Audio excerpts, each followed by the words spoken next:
A movie with therapeutic overtones. That's not unusual for this show. I've been talking to a lot of them in the last month. But this one is a movie that is therapy.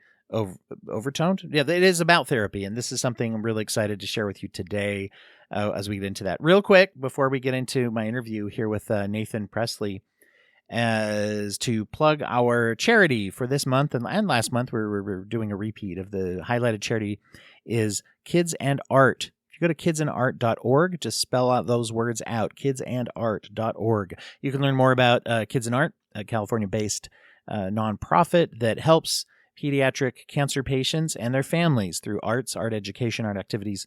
And you can go and learn more. You can promote and support and donate and share more about that. If you do become a donor to the Broken Brains Patreon and join that community, then you will not only get our bonus materials and episodes and things that I'm putting out there, but 50% of your monthly donation will always go to Kids and Art, as it will for any charity that we highlight. All new people who join within the month, that their donation will always be split in half and sent to the charity of highlight in the month in which they joined for time and forever, and as long as you remain one. Also, just a heads up to free subscribers who subscribe to the Patreon, even if you're not paid, you will get to see the video of this and the other interviews. Usually we just release it on the auto feed, but those that subscribe get the video. So now let's get on to Nathan Presley and his powerful film featuring EMDR. The Broken Brain.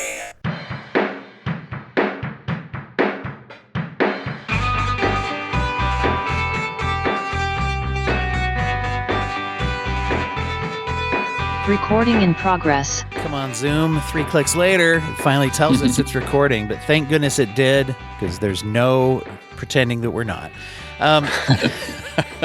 Hey, everybody. Welcome back to The Broken Brain. It's me, it's Dwight, here with you to investigate the intersection of psychology and culture. And as we've been in this film festival spring season, I've been lucky enough to talk to a lot of independent filmmakers and creators, and many stories touch on issues that we touch on. Trauma, mental health, relationships are woven into just about all stories. But today we're looking at what is billed as a therapy thriller, which is a phrase you used when we connected, which I really loved, directly involving therapy, in particular, something we talk about a lot on here, as well as EMDR, and the elements of that are woven right into this. The short film Flesh and Blood, which actually just won the Audience Award at the Dallas International Film Festival, and I'm here with the writer, director, creator of that, Nathan Presley. Nathan, thanks for joining me today. Thanks for having me, man. I'm excited. I love what you do on the podcast, and I'm also excited that you know all about EMDR. I won't be explaining it. It sounds like you and your audience are very familiar. Yes, yes. It's it's one of those things. I talk a lot about it because I've been a therapist long enough to have seen the changes that have come through when trauma therapy in particular was all focused on like cognitive behavioral, where we a big part of that is we sit and we tell the story, and if we're not telling the story yet, then we got to get ready. We're not ready yet, and we got to write it down and repeat it and own it and although there was some efficacy there in treatments, they're not as much as the modern trauma techniques. And as I always like to remind people, one of the biggest flaws of that model was that it kept people away from therapy, and it screened out people who didn't want to do that and weren't going to do it, as far as the talking as the first intervention or getting there. All you CBT people out there, I guess, go ahead and hit me up. I know I'm simplifying a little bit, but undeniably part of it. So yeah, getting into this is a I love watching short films because I love seeing what people do with the limited amount of space. Totally. And with this, you're able to capture something that to me has a lot of overtones of like trauma. There's obviously some very rich relationship stuff that we are told about without knowing everything, without needing to know everything. And then we also have therapy. There's also a tone of supernatural something in here as well. And just excited to get into all of it, but start out by telling people what drove you to tell this story in this and to do it in this particular way. Yeah. And two, I can give some context. Like the film in a nutshell is in this religious community, a little girl goes mute unexplainably. And there's this, with the help of a Sunday school teacher, they bring in this like really determined therapist who wants to treat her, but like her father doesn't want her to be treated. So sort of against his wishes, they kind of like set up a plan to why he's in a worship service to like give her treatment, very, I'm sure she would lose her license. Right. Yeah. That's something that's a little edgy for someone to come in that way. But you do get the tone right away. I think she says like, this is her first time doing this. And I didn't think she meant therapy necessarily. It seemed like very specialized, but go ahead. Tell keep going. Yeah. Well, and just essentially as she's trying to work with her trauma, through her trauma, something much more terrifying comes up to the surface. It's kind of, that's sort of the few sentences version. But yeah, like you said, when she comes in, it's like, how many patients like this has she treated that have gone mute, children? And so that's what she's saying. She said 0, unless you count myself, Yeah. So. Great way to, I'm a big fan of anything that is shorthand natural exposition. Yeah. Because that tells us a lot right there with just one statement. She doesn't say, well, here's what happened when I was 8 or something. It's just more like, oh, cool. Now I know something immediately about both of these people, someone who wants to help. And I think that by introducing, as we say, like, this is not something that typically most therapists would be like, well, there are a lot of rules about I need a parent's permission and thing. So also I get the idea that there is something very specific about this situation, that there's something that she identifies with and is willing to take this risk because she, I take it, doesn't necessarily feel like this girl's not going to get help if I don't do something, sort of thing. Yeah. I think she connects with her too. That it's like, maybe no one helped her or someone who did help her, like kind of like did it against somebody's wishes. Essentially just as like, she sees it almost as, I think there's a version of like, healing yourself in some ways. You kind of go back in time and hoping to sort of like by healing someone else, it sort of feels like you're healing yourself, Absolutely. Sure. And the big part of, you do see that woven into the way therapy can roll and work for people as well in one way or another. This is a very obviously strong example of that in this story. And then you also introduce a really interesting thing that is in a narrative way, but also it tied in for me directly with something in the real world, which is you introduce a ticking clock, which is just like, okay, you got an hour. And after that, that's it. That's all you got. And she's like, that's not how therapy works. And I will say with managed healthcare and with other funding sources, sometimes, especially external to the patient, that comes up actually. Usually I've never had any insurance provider or whatever say, you've got 1 hour.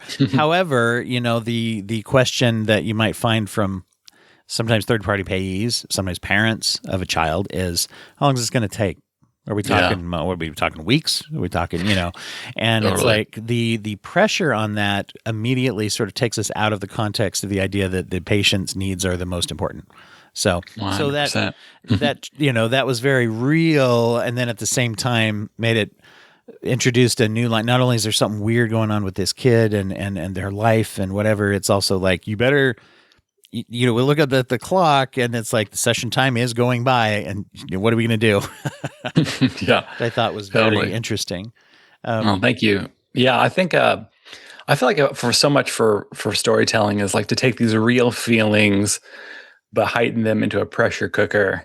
So we relate, but it's also more, it turns up the stakes in a way that like is also can make it fun to watch. So it's not just like hard, we're working through trauma, but also like by bringing it into a genre, putting it in a pressure cooker. So like why someone might relate to having limited time. This is sort of the most extreme version of having limited time, as someone might relate to feeling scared when they're working through trauma, even though they're just sitting in a room. Mm-hmm. This is sort of the heightened version of feeling scared in a room, And she does some, very realistic things to earn the child's trust very quickly. That has to do with art and things that is non-pressury. And then you had I thought a wonderful line, because she's and she is an EMDR therapist, and she starts doing an EMDR exercise, which a lot of times I've heard it described as the butterfly hug. If people are not familiar with this or whatever, you basically make one of the, like a backwards little butterfly, like if you're doing a shadow puppet, you press it against your chest and you just kind of rhythmically tap to give yourself this bilateral stimulation. But when she jumps into that, I really like the line of dialogue where she looks at her after having just had a little bit of time trying to make her feel safe and says, "I'm sorry, I don't have time to earn your trust, but I can help you." I thought that was a really cool piece of dialogue. I probably didn't quote it exactly. No, that's great. Yeah. Yeah. Yeah. And to acknowledge, and that to me, that symbolized involving the child and saying, you're a human being. You have rights. I'm going to tell you what's going on. Anyway, that's what it hit me as. Oh, thank you. Yeah, it's fun to talk about it. There's elements that when you write it, there's elements that mean a lot to you, but it's also you never know exactly what connects and what lands. So it's fun to hear it from someone who's in this therapy space. So it's interesting to me the inclusion of a specific. Watching movies and things, I'm sure this is the same for anybody who works in any particular industry that gets fictionalized a lot, but to see something on screen that's like, oh, that exists in real life. And as far as like a specific technique and the discipline of EMDR, I'm curious what attracted you to include that in the story, that specificity. Yeah. I know. I was thinking about it. I was like, are we the first people to put this type of EMDR on camera? I'm not sure. You would probably know better than I would. I don't know. I'm not sure. I'd love to hear from anybody out there if they know of that, but I have not seen. Yeah. I've not seen something fictionalized that seems to, that uses. I've never seen the butterfly hug on screen, for one thing. Yeah. But to answer your question, for first and foremost, so like I've gone through EMDR therapy, and my wife has gone through EMDR therapy. And really found it fruitful. But also coming from like I'm someone who like also believes in Jesus, and whenever like you grow up in this environment, like at one point, I don't want to put anyone, under the bus, but in some environments, it was sort of like, oh, therapy is an obstacle to God's will, and then as time goes on, being like, oh, I think it's an instrument of his will, and so kind of like, seeing like when you go in there and you have this belief system and they're like, okay, now tap these shoulders. You're like, is this voodoo? You're like, oh yeah. A lot of non-religious people too are like, what the hell do you want me to do? Excuse me. Yeah. And it's like, this seems strange and weird. And like, what else seems strange and weird on camera is when people are worshiping, when people are praying and, and praying over people and praying in tongues where they make like the gibberish with their mouth, like that seems like voodoo too. Sure. And sort of this duality of like showing both of these at the same time, I thought it was interesting that when, and I did find that's interesting to hear as a person of, that as you're a person of science and faith here, of therapy believer as well, that came across in the sense that, I don't know, everybody's seen movies and you watch and you're like, oh, here's the cultish, scary religious people. And they don't turn out to be that way. It's just like there's a well-intentioned, as that type of thing. A lot of times we also go there. It's like, is the dad the monster? Is the dad? Does he? And it's like, no, he's a guy who's worried about his kid. And but I love that you picked up on that. That's important to me as well. Yeah. And it was effective that I had to go through the journey of thinking that, of like, how are these people? Do they mean well or not mean well? And it turns out, but one of the things that really hit me was the pastor in that setting. At one point, he's like, we're really worried about this. Let's pray for her. Her dad's here. Why don't those of you near her put your hands on him to give encouragement or to be part of this blessing, right? Of this prayer for divine healing. And I thought it was interesting to me that both the EMDR and the prayer involve touch. There was an element of healing touch, I guess. Yeah. I don't know if that's something that tied in on purpose, but it sure stood out to me. Yeah. I mean, for me, there's definitely a part of me that's almost like the crux of it in some ways, is like this, the combination of it and sort of how, like, I don't know if you've heard, so obviously I'm sure, you've heard of generational trauma. And then on our faith side of it, you hear generational curses, which have been in the Bible for years, and it's like, man, these seem so similar. Yeah. And That's so once interesting. again, Yeah. similar again, and then there's sort of this, in our space too, we do like what's called inner healing prayers, which is something I learned after being through therapy. I'm like, this is pretty much exactly what we do in trauma therapy, except there's this like, now invite the Lord into it, or whatever. But just thinking about this crossover there between spiritual and mental health, and just wondering if that line feels more and more blurry to me. I know not everyone would see it my way, but that's kind of like part of what this is, sort of like opening that can of worms. It's not giving an answer for it, but it's kind of opening it, Well, and where the crossover really meets with me, and it's this is one of the things that's very interesting about your selection with a lot of modern therapy techniques. Somatic techniques in particular, under which I would put, EMDR is related to that with body movement or body-mind connection. There's an amount of faith that we invest in that. And what that means is we, at least not yet, there is not really a way to study the theories about why EMDR works. The bilateral stimulation is supposed to, make the thought process go throughout the whole brain. Once again, don't come at me, people. This is for time that if it sounds reductive, but it really is. There's that theory that we're engaging both sides of the brain.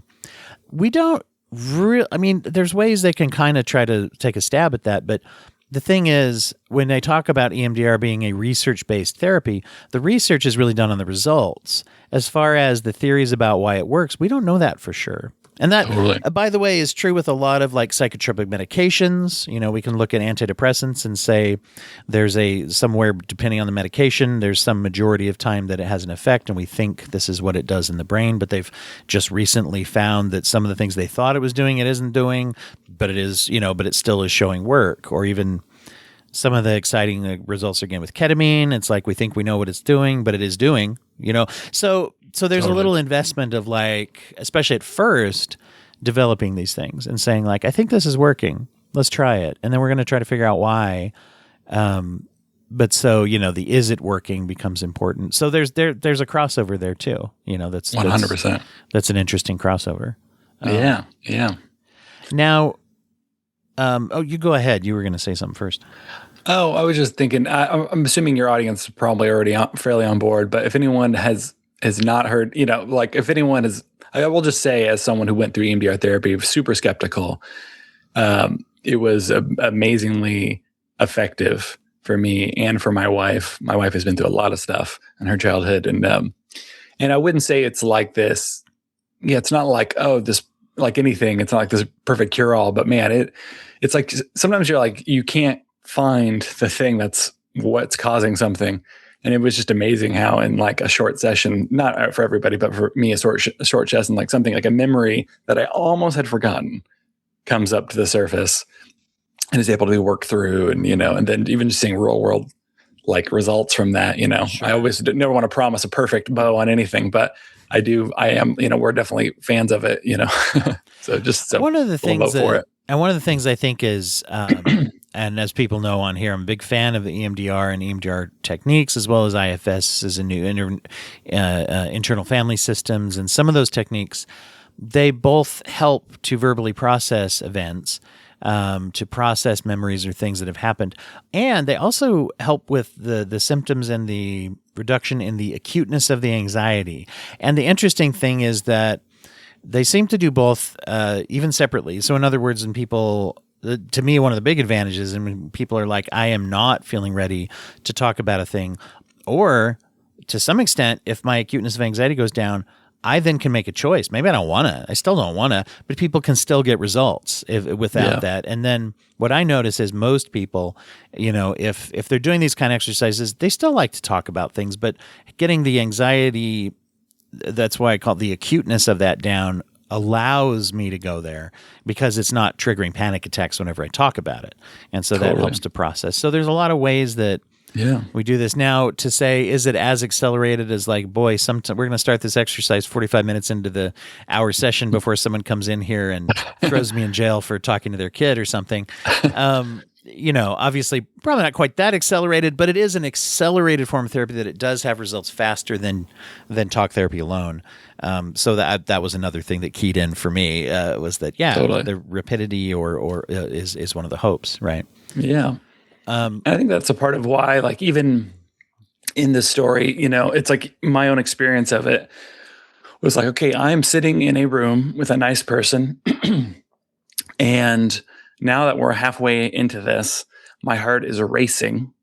And I'm this old memory, I would say this trauma that kind of haunts your present as well as your past, is like, feels like it's coming into the room almost. And it's like my body wants to, like, it's crazy how, like, the feeling is fear, like fear, but then also I'm choosing, I'm like making the choice to step into this. And I feel like, so even in the story is sort of this, like, what is the movie version of that? It's like, that's why it's a kind of a thriller. I'm not always drawn to like something that's a little scary per se, but because I'm like, oh, that's the right emotion for the story, so that's the genre. And so like, that also kind of comes from just like what it feels like. If I want to try to explain to people what it feels like, not what it is, but what it feels like, Yeah. That's kind of what the film is. I wanted to, talking about the fear, the scary, the element of this, and, being sensitive to whatever you want to reveal in the discussion about this film. Are we good talking about what's happening during the session? Yeah. Okay, Yeah. cool.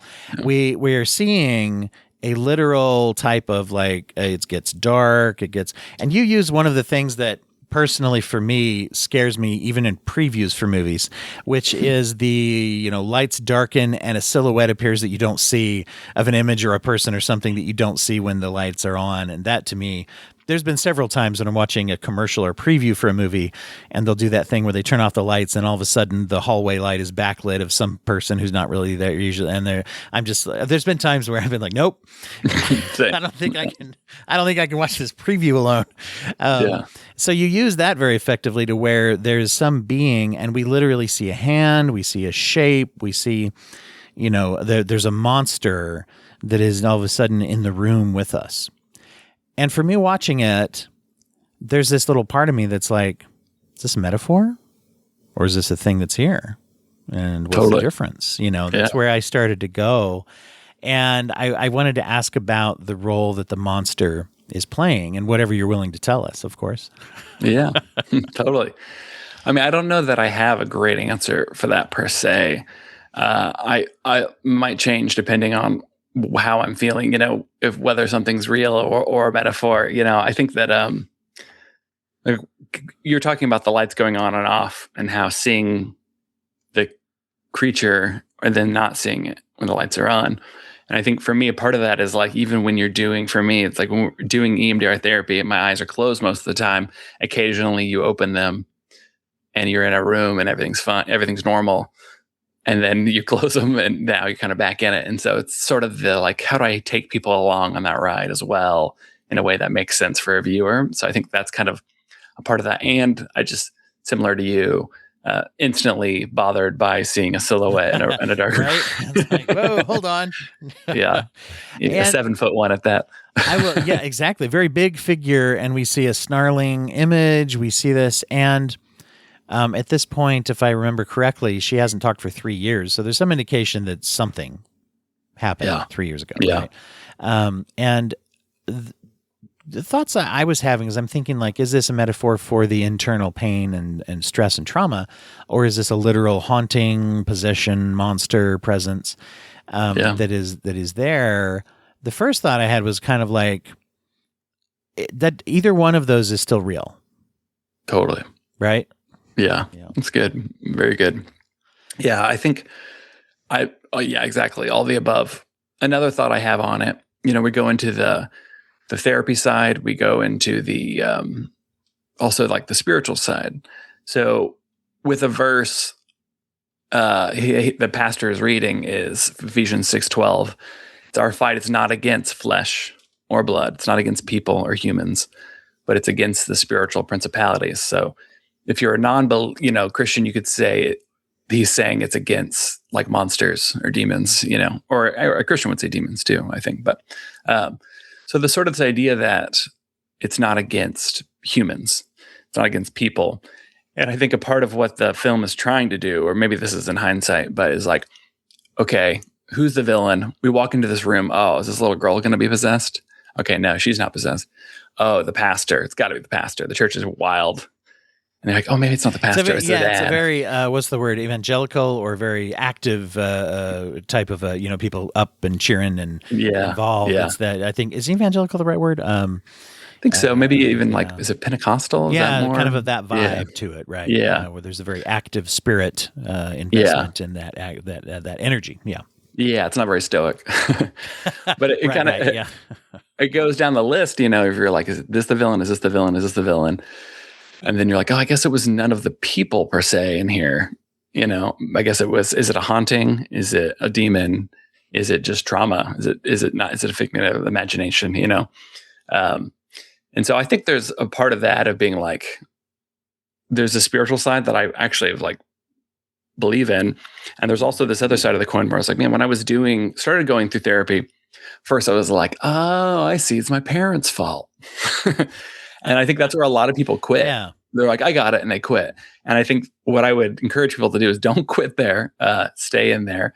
And as time went on, as we worked through stuff and healing and even had conversations, it was like, oh, it's not, I don't really see, I see them as like humans. Like I see them as like, almost like I was made for perfect love. And that's not something a human can fully give you. They can do their best, And so now I have like a great relationship with my parents, but I think that it's easy to I think on the front end of therapy to go in and be like, well, I just have too many narcissists in my life. I need to cut people out.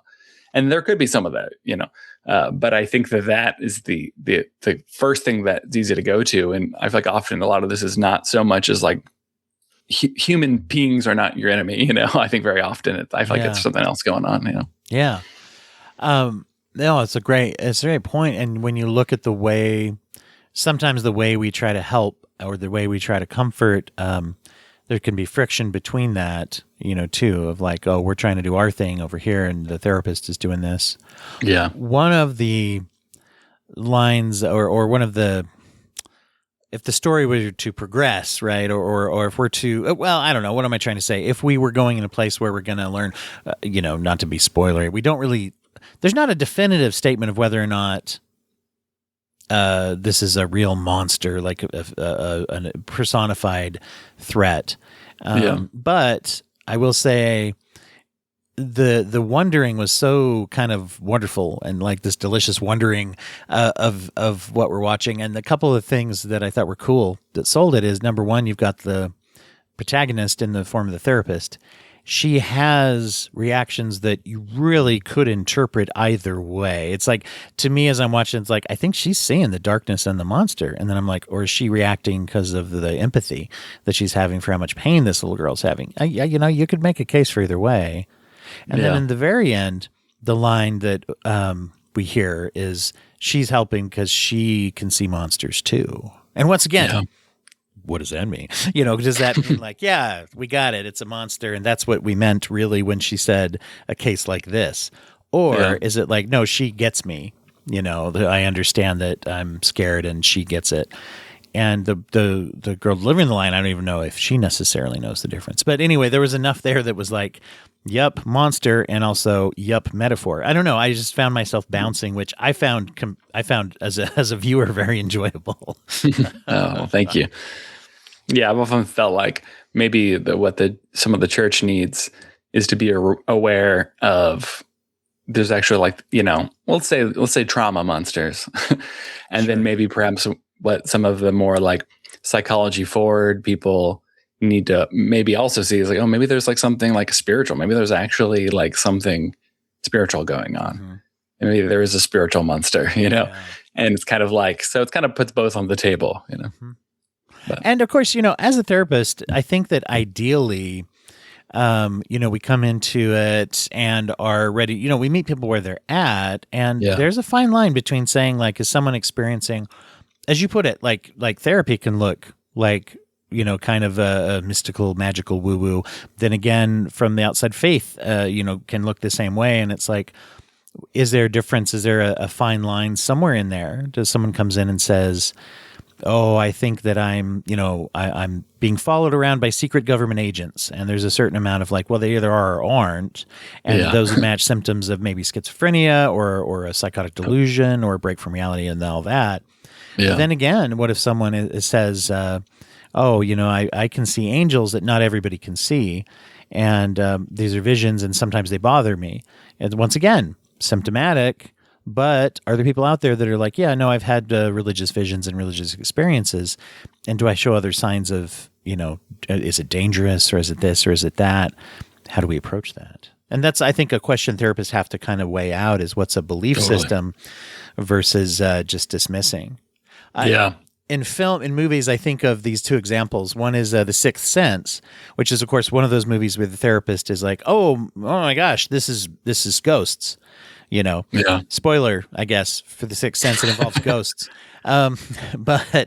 And then I think of there's this wonderful movie out there, Stranger Than Fiction, if anybody is familiar with that, where the protagonist realizes that he's living in a novel that is being written by someone else, and his destiny is being controlled. And he goes to a therapist who then tells him, no, you're experiencing schizophrenia, symptoms of schizophrenia. And he's like, well, what would you do about that? And they're like, well, you take medication for schizophrenia. And he's like, well, no, but what if I'm really experiencing this? They said, then you have schizophrenia.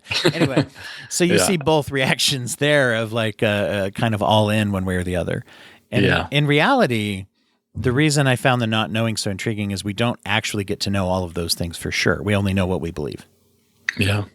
So, yeah. It's one thing I find is after a screening, I hear a bunch of very different things, as far as how like people like it's positive, but it's also like some people will be like, oh yeah, I have a lot of church trauma too. And then some people will be like, oh, I just really like that, you stood up for the church community and it wasn't about them being evil.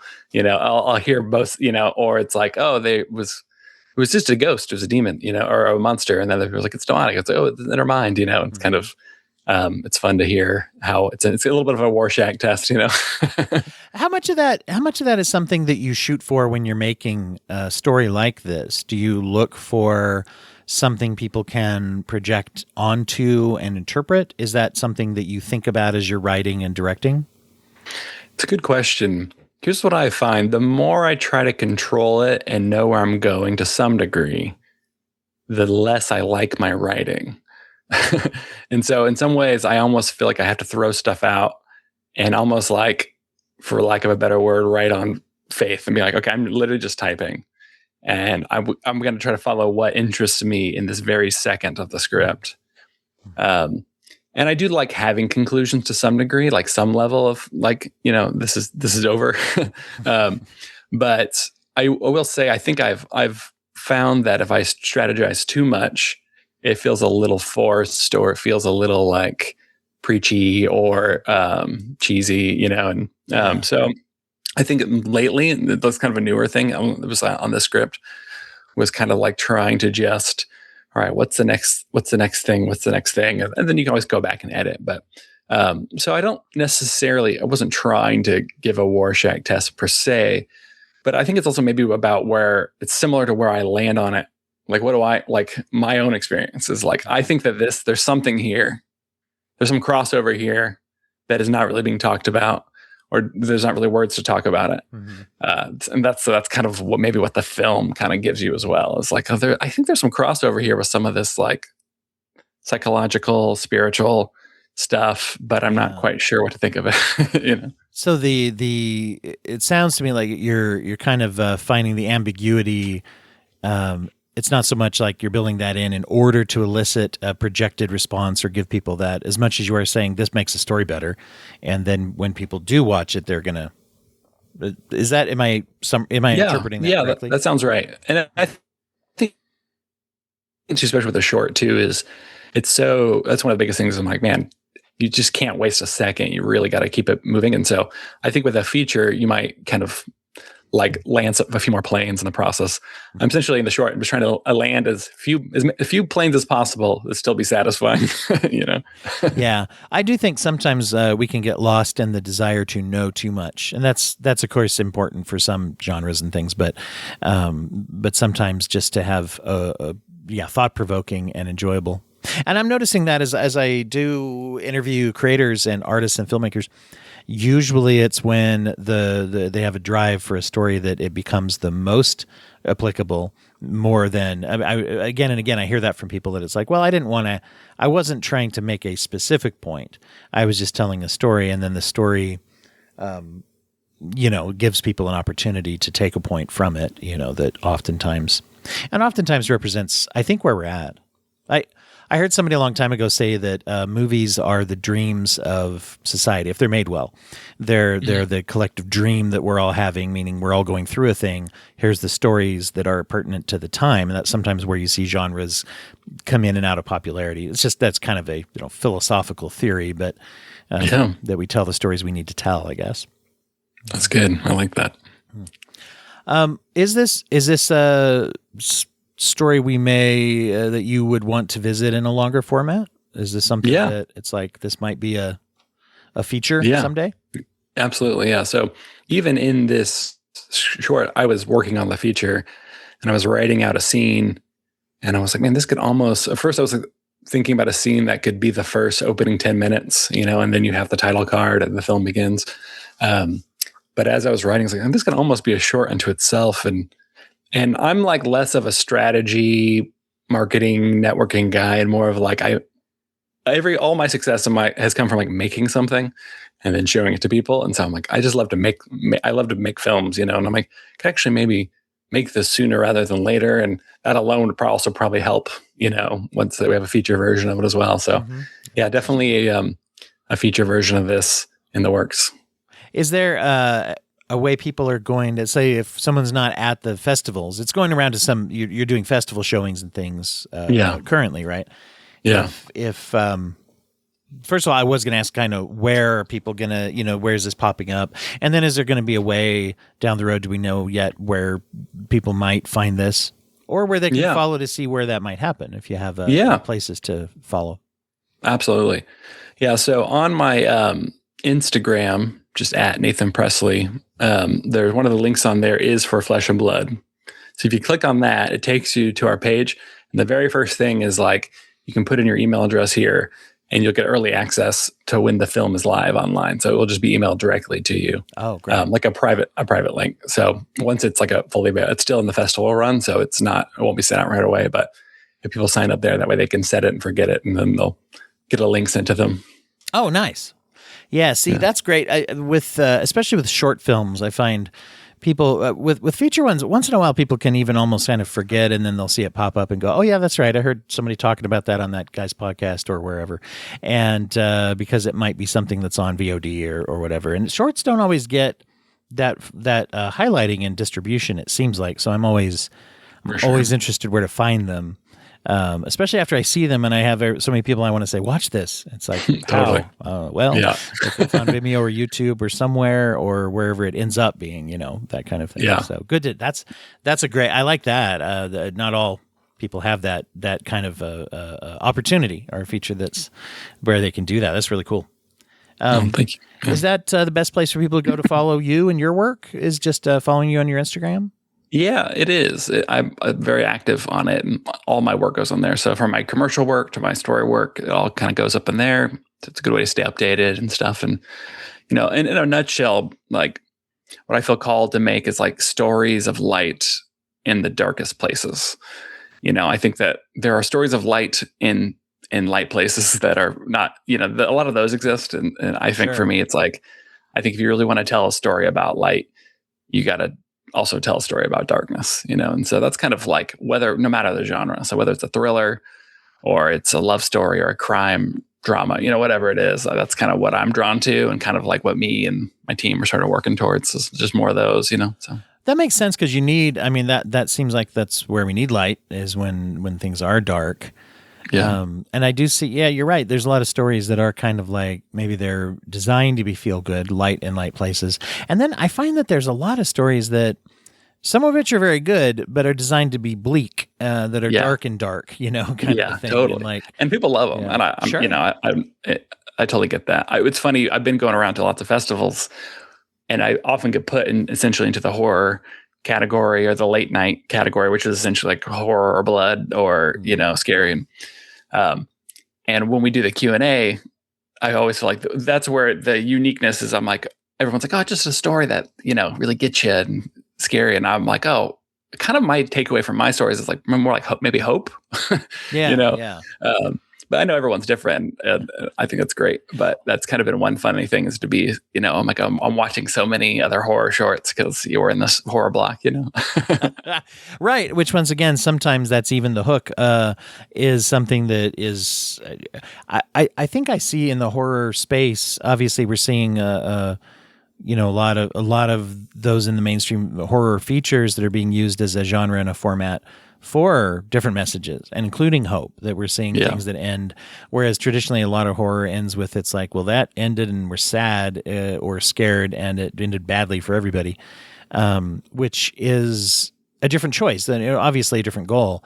I feel like the doing light in a dark place is real necessary. It's real interesting when it's pulled off, but it seems like that would be very hard to do. I think you mentioned earlier not wanting it to come across as heavy-handed or cheesy. Totally. Yeah. That really is probably the tight wire to walk. That I think where a lot of people struggle in that space is like, how do I not make this preachy? How do I not make this cheesy? And I feel like, kind of going back to what we were saying, I feel like what I just found is like I have to like just write what is the most compelling and not try to preach anything, and just kind of trust that like what I'm most drawn to will sort of spill into it. What I care about most will kind of spill into it. And that's kind of seems to be what I find is it kind of like shows up in it, even like without me trying, kind of spills in there. And it's nice to watch something where you don't know what's going to happen. At the same time, I knew watching this, I was like, I know what I want. I want her to talk because she can't talk. I want her to talk. But then I also had a part of me that's like, if she does talk, am I going to buy it?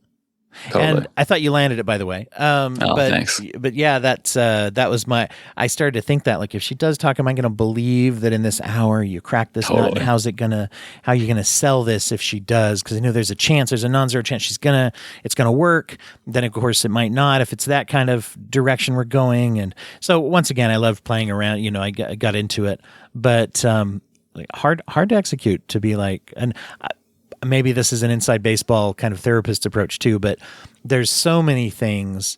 I'll even put it out. There's some famous therapy-based movies where, Good Will Hunting. It's a movie I really enjoy. I think it's a great movie, but I've never in my life, and as I've talked about it with other therapists I know, especially who love movies, I've never said to someone, hey, it's not your fault, and they burst into tears and they're immediately, have this huge healing journey. Never had that happen, but it happens in that movie. And I get it. It's a shorthand. But when you watch something and you're like, yeah, I can see this. Yeah, this was a bond that felt like it could happen. And that's really cool. So thanks, I'm not trashing everybody. I'm throwing out a lot of invitations for people to get after me for this one. Is like you just took a shot at Good Will Hunting, but I'm sure it's like, as you know too, I'm sure in Good Will Hunting they're like, oh, this is what happened hypothetically, but it was over 5 years. He was saying it's not your fault for 5 years. Yes, and exactly. then you just put it in a 1 minute scene. Yes, exactly. That's the thing. And that's what I mean with it being difficult. Even when you forgive it and say, I know what they're going shorthand for, it's still difficult. And anyway, I just, I admire anyone who is willing to take up the challenge to write that and to make that happen. And I am grateful that you have taken your talents, time, and energy to make this and to put this out in the world, because I think it really does bring light in a dark place. If we can say that about the world, that it often feels that way. So I'm grateful you made it. And I'm really grateful that you came on here to talk about it today. Really, really appreciate you. I loved it. Yeah, I love getting to chat more on that psychology side as well. So thank you. Best of luck. And I'm really looking forward to subscribing as soon as we get off here to your Instagram, because I want to see what you're going to make as time goes by. Awesome. Well, thank you. Yeah. I'm already subscribed to the Broken Brain podcast. So nice. Same at you. We got each other's back. Yeah.